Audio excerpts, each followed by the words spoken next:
سورہ صاد آیت نمبر 33۔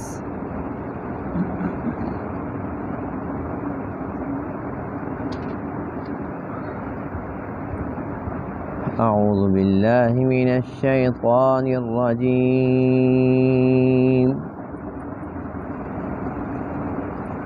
بسم اللہ الرحمن الرحیم۔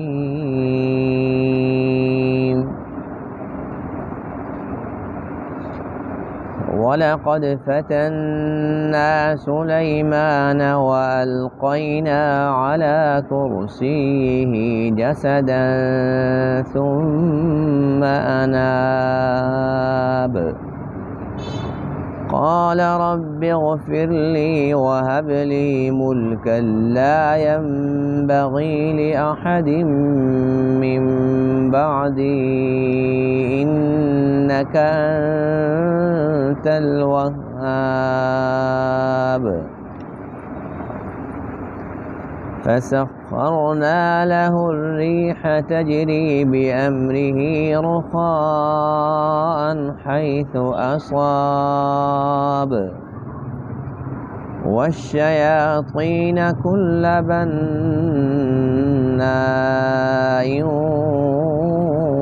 وَغَوَّاصٍ وَآخَرِينَ مُقَرَّنِينَ فِي الْأَصْفَادِ هَذَا عَطَاؤُنَا فَامْنُنْ أَوْ أَمْسِكْ بِغَيْرِ حِسَابٍ وَإِنَّ لَهُ عِندَنَا لَزُلْفَىٰ وَحُسْنَ مَآبٍ۔ صدق اللہ العظیم۔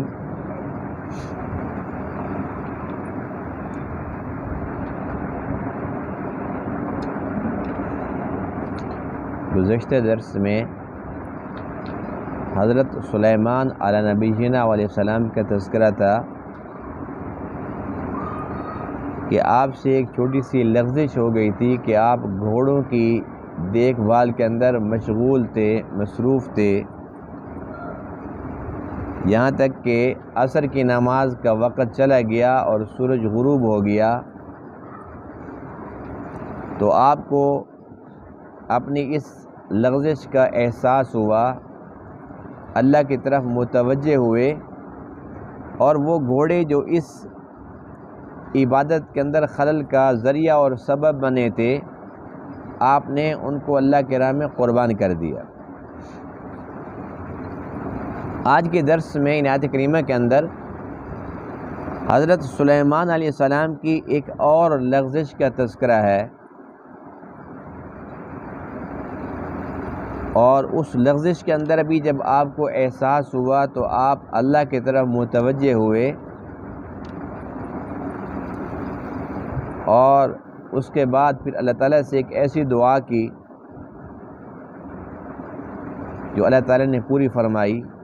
دعا یہ تھی کہ اللہ مجھے ایسی بادشاہت عطا فرما کہ میرے بعد کسی اور کو ایسی نہ ملے۔ تو اللہ فرماتے ہیں کہ ہم نے اس دعا کو قبول فرما لیا، اور چونکہ آپ اللہ تعالیٰ کے نبی تھے، پوری دنیا کے بادشاہ تھے اور ساتھ ساتھ نبی بھی تھے، وہ جو گھوڑے آپ نے اللہ کے راہ میں قربان کیے تھے، گھوڑے بھی تو ظاہر سی بات ہے کہ ایک وہ جہاد کے اندر سواری کے کام آتے تھے، اور گھوڑا جو ہے وہ تیز رفتار جانور ہے، تو اللہ تعالیٰ نے اس کے بدلے کے اندر آپ کو ہوا عطا فرمائی، ہوا تابع ہو گئی۔ اب ظاہر سی بات ہے کہ گھوڑا جتنا بھی تیز چلے لیکن ہوا کا تو مقابلہ نہیں کر سکتا، تو آپ کے لیے ایک جگہ سے دوسری جگہ جانا، پورے لو لشکر سمیت جانا، وہ بہت آسان ہو گیا۔ اور اس کے ساتھ ساتھ اللہ تعالیٰ نے جنات کو بھی مسخر فرما دیا، جنات میں سے شیاطین کو بھی، یعنی نہ صرف یہ کہ نیک جن تھے بلکہ جو شیاطین تھے، اور ان کے اندر بھی جو عام نہیں تھے، خاص قسم کے تھے، کچھ ایسے تھے کہ جو تعمیر کا کام جانتے تھے، تو آپ ان سے بہت زیادہ تعمیراتی کام لیا کرتے تھے۔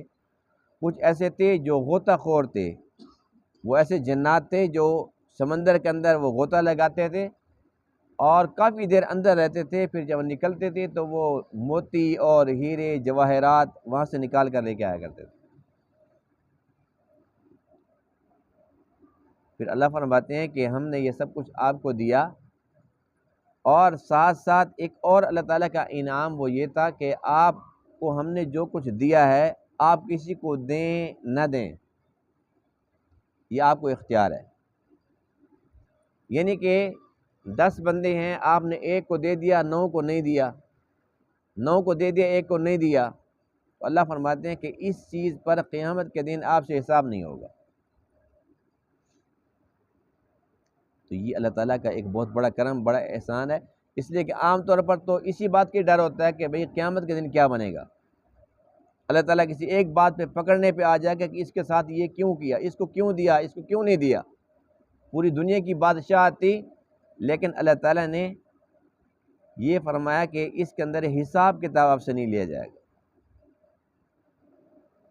وہ لغزش کیا تھی جس کی وجہ سے آپ کو آزمائش کے اندر مبتلا کیا گیا، آپ نے صرف انشاءاللہ نہیں کہا، انشاءاللہ کہنا بھول گئے، اور بس اس بات پر اللہ تعالیٰ کی طرف سے آزمائش کے اندر مبتلا کر دیے گئے۔ اس لیے ہمیں بھی چاہیے کہ ہم ہر معاملے کے اندر کوئی بھی کام ہم کہتے ہیں جی کل میں یہ کام کروں گا، کل فلاں جگہ جاؤں گا، انشاءاللہ اس کو فرض سمجھ لیں، کیونکہ اگر اللہ کی چاہت نہ ہو تو ہم کچھ بھی نہیں کر سکتے۔ وَلَقَدْ فَتَنَّا سُلَيْمَانَ، اور البتہ تحقیق ہم نے آزمائش کے اندر مبتلا کر دیا سلیمان کو، وَأَلْقَيْنَا عَلَى كُرْسِيِّهِ، اور ہم نے ڈالا ان کی کرسی پر، جسداً ایک جسم، ثم اناب، پھر آپ نے اللہ کی طرف رجوع فرمایا، قال، اور اللہ کے سامنے یوں کہا، رب اغفر لی، اے میرے رب مجھے معاف فرما دے، وَهَبْ لِي مُلْكًا، اور مجھے ایسی بادشاہت عطا فرما، لا ينبغی لأحد من بعدی، کہ نہ مناسب ہو کسی کے لیے بھی میرے بعد، انک انت الوہاب، بے شک آپ بہت زیادہ عطا فرمانے والے ہیں۔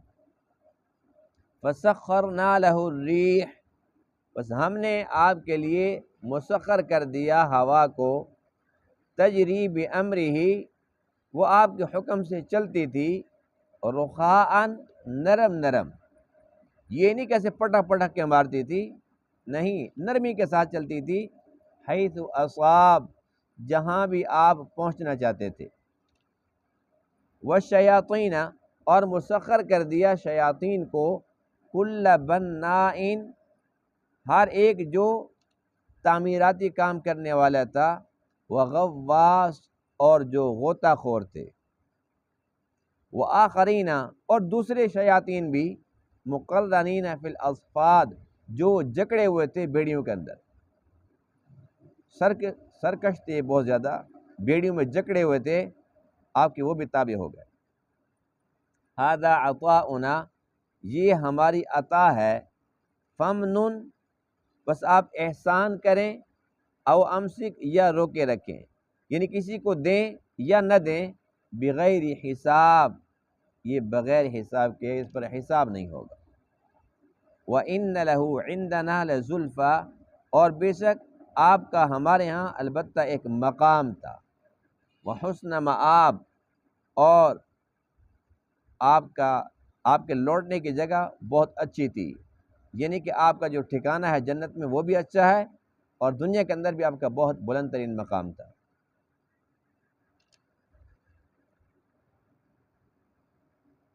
یہاں پر ان آیات کی تفسیر کے اندر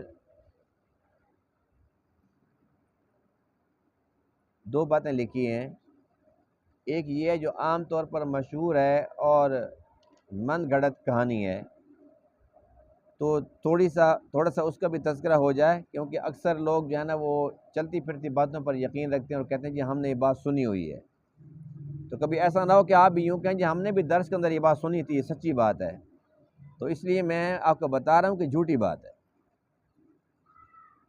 اور وہ یہ ہے، وہ کہتے ہیں جی یہ جو آزمائش تھی نا حضرت سلیمان علیہ السلام پر، یہ تھی کہ آپ کی ساری کی ساری جو سلطنت تھی نا، وہ آپ کے پاس ایک خاص انگوٹھی تھی، اسی کے مرہون منت تھی۔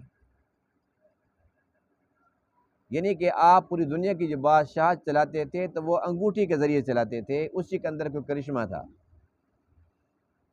اور جب کبھی آپ نہانے کے لیے جاتے تھے، آپ باتھ روم کے اندر جاتے تھے، تو وہ جو ہے نا کسی کو دے کے جاتے تھے کہ آپ اس کو پکڑو، میں پھر واپس آ کے لے لوں گا۔ تو بس ایک جن کے ہاتھ وہ انگوٹھی لگ گئی، پھر وہ جو جن ہے حضرت سلیمان کی شکل اس نے بنا لی اور وہ تخت پر بیٹھ گیا، اور پھر اس کے بعد 40 دن یا وہ بعض کہتے ہیں جی 6 مہینے تک اس نے حکمرانی کی، اور کسی کو پتہ نہیں چلتا تھا کہ حضرت سلیمان ہے یا کوئی جن ہے۔ حضرت سلیمان کو جب پتہ چلا کہ ایسے ایسے انگوٹھی غائب ہو گئی ہے، تو پھر وہ چھپ گئے، بھئی ایسا نہ ہو کہ مجھے کوئی قتل کر دے۔ اور پھر انگوٹھی غائب کہاں ہوئی تھی اور ملی کہاں، کہ اس جن نے جو ہے نا وہ سمندر میں پھینک دی تھی، وہاں پھر مچھلی نے کھا لی، اور مچھلی جو ہے نا حضرت سلیمان علیہ السلام نے کوئی مچھلی وہاں سے پکڑی تھی، اس کو کاٹا، اندر سے پھر وہ نکل آئی، پھر وہ پہنی، تو پھر وہ سارا نظام بحال ہو گیا۔ تو یہ 6 مہینے کا دورانیہ تھا نا، یا 40 دن کا، جتنے بھی دن تھے، یہ آزمائش کا تھا۔ وہ کہتے ہیں جی قرآن جو کہتا ہے وَأَلْقَيْنَا عَلَىٰ كُرْسِيِّهِ جَسَدًا، کہ ہم نے آپ کی کرسی پر ایک جسد، ایک جسم ڈال دیا تھا، تو وہی آپ کے تخت کے اوپر جو تھا نا وہ جن آ گیا تھا۔ لیکن یہ ہے اسرائیلی روایات، یہودیوں نے گھڑی ہوئی ہیں۔ سچی بات یہ ہے، جو اس کی اصل تفسیر ہے وہ یہ ہے کہ ایک مرتبہ آپ نے دیکھا کہ جو میرے فوجی ہیں، جو مجاہدین ہیں، ان کے اندر کچھ سستی محسوس ہو رہی ہے۔ تو آپ نے کیا کیا، قسم کھا لی کہ آج میں اپنی تمام بیویوں سے ملوں گا آج کی رات میں۔ اور وہ کتنی تھی، 100 بیویوں سے ملوں گا، اور قسم اٹھا لی کہ میں ان کو ضرور ملوں گا، اور ان کے بعد ان میں سے 100 بچے میرے پیدا ہوں گے، وہ 100 میرے مجاہد بن جائیں گے۔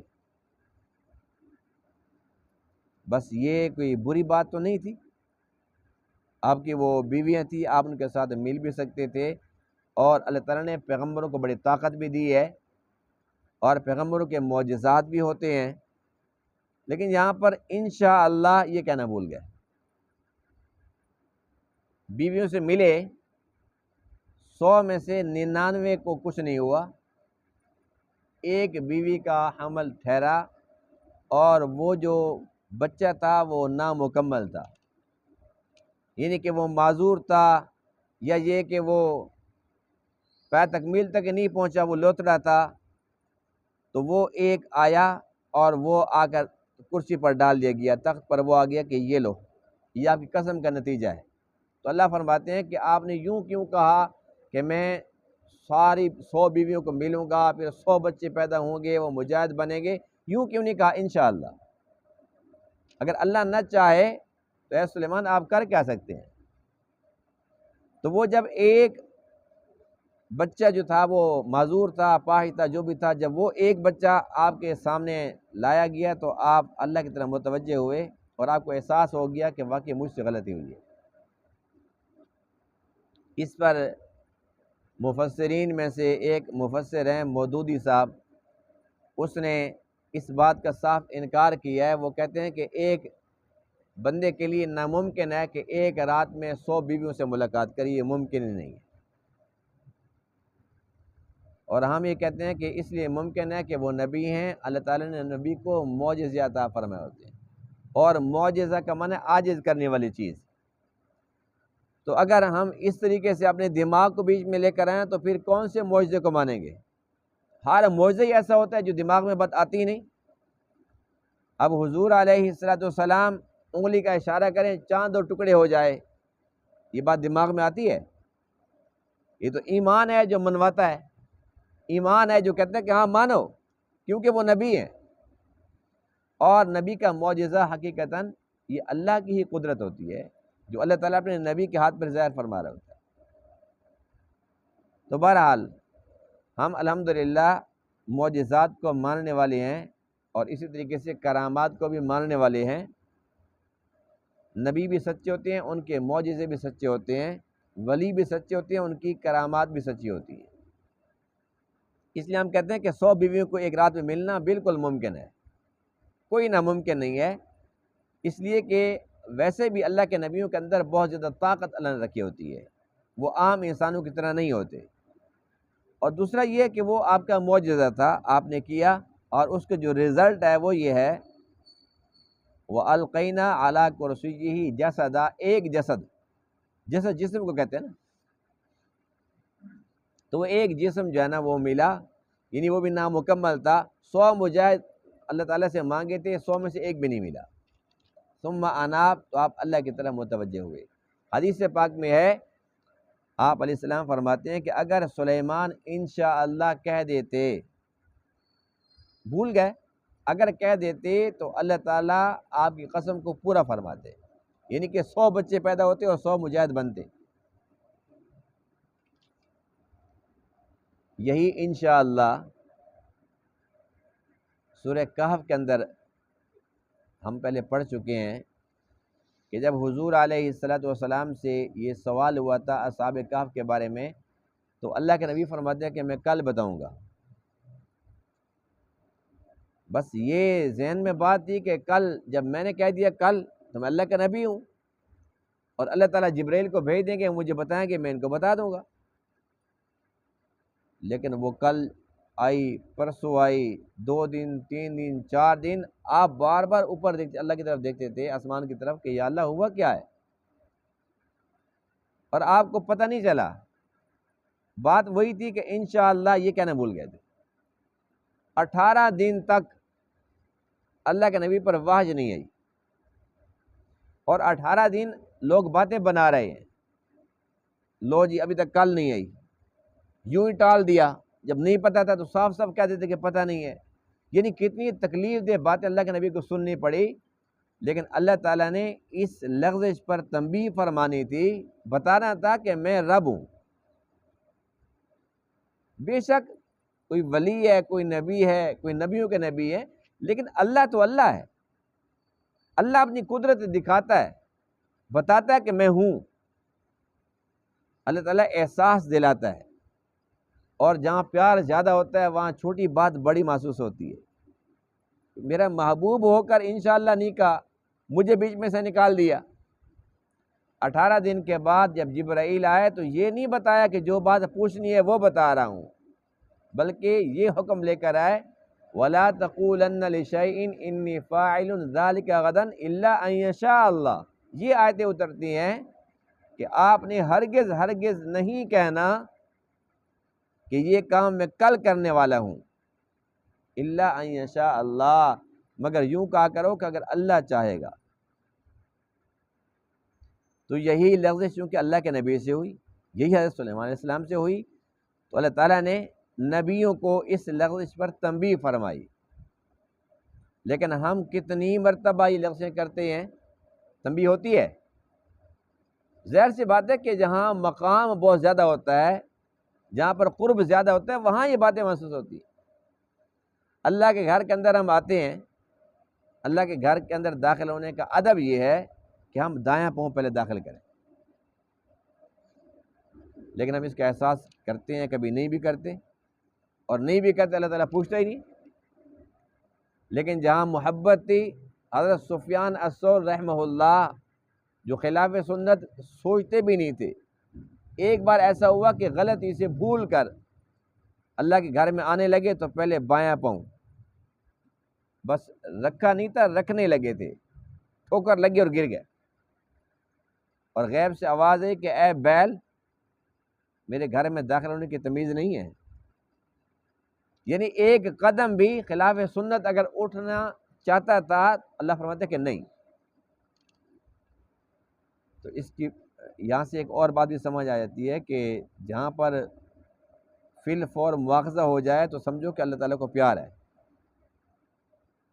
اور اللہ تعالیٰ پوچھے ہی نہیں، لمبی ڈھیل دے دے، اس کا مطلب یہ نہیں ہے کہ وہ راضی ہے، بلکہ وہ ناراض ہے۔ یہی وجہ ہے کہ فرعون کے بارے میں لکھا ہے کہ زندگی بھر نہ کبھی اسے بخار ہوا، نہ کبھی اس کے سر میں تھوڑا درد ہوا، یعنی ایسا صحت مند ہٹا کٹا تھا، اللہ نے اس کو لمبی مہلت دے رکھی تھی۔ سب سے لمبی مہلت اللہ نے کس کو دی؟ شیطان کو دی۔ اللہ اس سے راضی ہے؟ اس کا مطلب یہ ہے کہ جس کو لمبی مہلت مل جائے اللہ اسے پوچھے ہی نہیں، یہ خطرے والی بات ہے۔ اور جو کہ بندہ نیکیاں کرتا ہے، نمازیں پڑھتا ہے، عبادت میں لگا رہتا ہے، اور پھر بھی چھوٹی چھوٹی آزمائشیں آتی رہتی ہیں، چھوٹی سی غلطی ہوئی آزمائش آ گئی، چھوٹی سی غلطی ہوئی پھر پکڑ آ گئی، اس کا مطلب یہ ہے کہ اللہ تعالیٰ اسے پیار کرتا ہے۔ اللہ تعالیٰ چاہتا ہے کہ بس تو غلط راستے پر چل ہی نہیں۔ کتنے بندے ایسے ہوتے ہیں ساری زندگی حرام کھاتے ہیں، اللہ پوچھتے ہی نہیں ہے۔ کتنے ایسے ہوتے ہیں کہ ایک لقمہ بھول کر چلا جائے تو الٹی آ جاتی ہے، کیا آ جاتی ہے؟ ایسی بات کہ نہیں ہے؟ اس کا مطلب یہ ہے کہ جب اللہ تعالیٰ فوراً سبق پڑھا دے تو سمجھ جاؤ اللہ تعالیٰ کو ہم سے پیار ہے۔ تو یہاں پر بات بظاہر چھوٹی سی ہے، اللہ فرماتے ہیں کہ نہیں، وہ میرا نبی اور وہ انشاءاللہ نہ کہے، کیوں؟ اس بات پر آزمائش ہوئی، لیکن اس کا یہ مطلب نہیں ہے کہ کوئی گناہ تھا۔ نبی معصوم ہوتے ہیں، اور آپ کو احساس ہوا ثم اناب، پھر اللہ کی طرف متوجہ ہوئے۔ جب بات بن گئی پھر اس کے بعد دعا کی، رب اغفر لی، اے اللہ مجھے معاف فرما دے، وہب لی ملکن، اور مجھے ایسی بادشاہت عطا فرما، لا ینبغی لأحد من بعدی، کہ میرے بعد ایسی کسی کو بھی نہ ملے۔ ایسی بادشاہت واقعی کسی کو نہیں ملی کہ پرندوں کی زبانیں، چونٹی تک سے آپ کی بات ہو رہی ہے، پرندوں کی حاضریں لگ رہی ہیں، ان کے ساتھ بات چیت ہو رہی ہے، پرندوں کی بولیاں آپ کو سکھا دی گئی، اور سرکش شیاطین وہ آپ کے لیے مسخر ہو گئے، اور آپ کے نام سے ڈرتے تھے، آج بھی ڈرتے ہیں۔ اچھا، ایسے کچھ جنات بھی تھے، کل بناء و غواص، جو تعمیر کا کام کرتے تھے، بڑے بھاری بھاری پتھر وہ اٹھا کر لاتے تھے اور بڑی بڑی عمارتیں بناتے تھے، اور جو قبلہ اول ہے بیت المقدس، اس کی تعمیر بھی آپ نے جنات سے ہی کروائی تھی۔ اور کچھ ایسے تھے جو سمندر سے چیزیں نکال کر لے کے آتے تھے، وہ آخرین مقرنین فی الاسواد، کچھ ایسے تھے جو بیڑیوں میں جکڑے ہوئے تھے، اور کچھ جنات ایسے ہیں کہ جن کو آپ نے قید کیا تھا۔ کس نے؟ حضرت سلیمان علیہ السلام نے اس وقت قید کیا تھا، آج بھی وہ زندہ ہیں اور قید ہیں، ان کی عمر کا اندازہ لگائیں۔ جیسے ابلیس ہے، شیطان ہے، اس کی کتنی عمر ہے؟ تو اسی طریقے سے ایسے جو سرکش تھے ان کو قید کر کے ڈالا۔ حدیث پاک میں ہے کہ قیامت کے قریب وہ کھلیں گے، پڑے ہوئے ہیں۔ اگر وہ قید نہ ہوتے تو کتنا نقصان کرتے انسانوں کا۔ یعنی اتنے تو وہ خطرناک تھے کہ آپ نے قید کر دیا کہ ان کو تو چھوڑنا ہی نہیں ہے، اور اللہ بھی فرماتے ہیں کہ جب قیامت قریب ہوگی تب ان کو چھوڑوں گا۔ اچھا، آپ نے جو کچھ بھی کیا، اب ہوا تابع ہے، یمن سے شام تک، شام سے یمن تک، اور سفر کتنا لمبا ہوتا تھا؟ 1 مہینے کی مسافت صبح کے وقت اور 1 مہینے کی شام کے وقت، مہینے کا سفر ایک پیر میں کر دیتے تھے۔ اور اتنا بڑا تخت ہے جس کے اوپر آپ کا پورا کا پورا دربار لگا ہوا ہے، ہوا کا حکم ہوتا ہے کہ ہمیں لے کر چلو یہاں سے۔ یہاں بھی کچھ ایسے مفسرین ہیں جنہوں نے یہ کہا کہ بھئی ہوا مسخر کا مطلب یہ تھا کہ وہ سمندر کا جو سفر ہوتا تھا، جو آپ کے وہ بھاری بیڑے ہوتے تھے، کشتیاں ہوتی تھی، بس وہ ہوا اللہ نے ان کے موافق کر دی تھی، ان کو اس کے مطابق وہ چلاتی تھی۔ یعنی کہ یہ بات نہیں مانتے جو ہم مانتے ہیں کہ وہ خشکی والی ہوا تھی، سمندر والی نہیں تھی، بلکہ خشکی والی تھی، جو باقاعدہ تخت کو اوپر لے کے جاتی تھی اور اس کو اڑا کر لے کے جاتی تھی۔ وہ کہتے ہیں کیسے ممکن ہے؟ ہم کہتے ہیں کہ یہ معجزہ ہے۔ جب اللہ تعالیٰ فرما رہے ہیں تو بس پھر حق سچ ہے۔ یہی وجہ ہے کہ جس طریقے سے اللہ تعالیٰ نے آقا علیہ السلام کو معراج کرایا، تو کتنے ایسے نام نہاد مفسرین مفکرین ہیں وہ کہتے ہیں نہیں جی یہ تو خواب کے اندر تھا۔ اگر بات خواب کی ہوتی تو پھر ابو جہل کو تکلیف کیا تھی؟ پھر انکار کس نے کرنا تھا؟ اتنا بڑا جو فساد کھڑا ہوا اسی بات پر ہوا نا کہ بات خواب کی نہیں تھی۔ خواب کے اندر تو کوئی عام انسان بھی بات کر سکتا ہے، جی میں آسمانوں پر گیا، میں نے جنت کی سیر کی، کون سی مشکل بات ہے؟ اللہ تعالیٰ چاہے تو کرا دیتا ہے۔ تو خواب نہیں، ہمارا عقیدہ یہ ہے کہ آپ جسم اطہر کے ساتھ، جسم روح دونوں ساتھ، خواب نہیں، حقیقتاً بیداری میں آپ گئے اور آپ نے تمام آسمانوں کی سیر کی، جنت کی سیر کی، جہنم، سب کچھ دیکھا آپ نے، سب آپ نے مشاہدہ فرمایا اور اللہ کے پاس جا کر باتیں کی۔ تو یہ ہوتے ہیں معجزات۔ جن کا ایمان پکا ہو وہ معجزات پہ یقین رکھتے ہیں۔ ھذا عطاؤنا فمنن او امسک بغیر حساب۔ اللہ تعالیٰ کا یہ کتنا بڑا احسان ہے کہ اے سلیمان، ہم نے آپ کو اتنا دیا، اب آپ تقسیم کریں، کسی کو دیں، کسی کو محروم رکھیں، آپ سے حساب نہیں ہوگا۔ لیکن یہ جو اللہ کی طرف سے آفر ہے یہ ہر ایک کے لیے نہیں ہے، یعنی کہ یہ خاص آفر خاص بندے کے لیے تھی۔ ہمارے لیے یہ ہے کہ ہم نے پئی پئی کا حساب دینا ہے۔ حدیث پاک میں ہے کہ ہر ایک کو اس بات کا حساب دینا پڑے گا کہ اس نے اپنی زندگی کس کام کے اندر لگائی، اپنی جوانی کس مشغلہ کے اندر خرچ کی، کہاں سے کمایا اور کہاں پر خرچ کیا، اور جتنا علم تھا اس پر کتنا عمل کیا۔ ان باتوں کا جواب دینا پڑے گا۔ اس لیے ہمیں چاہیے کہ ہم اس لمحے کے لیے ابھی سے تیار رہیں اور قدم قدم پر ان باتوں کو یاد رکھیں کہ اس منزل پر ہم نے پہنچنا ہے، یہ گھڑی ہمارے اوپر آنی ہے اور ہم نے ان تمام سوالوں کا جواب دینا ہی دینا ہے۔ یہ یاد رکھیں گے تو انشاءاللہ دنیا کے اندر کم از کم شیاطین کے شر سے ہم محفوظ رہیں گے، بچے رہیں گے۔ اللہ تعالیٰ ان تمام باتوں کو سمجھنے عمل کرنے کی توفیق عطا فرمائے۔ وآخر دعوانا الحمدللہ۔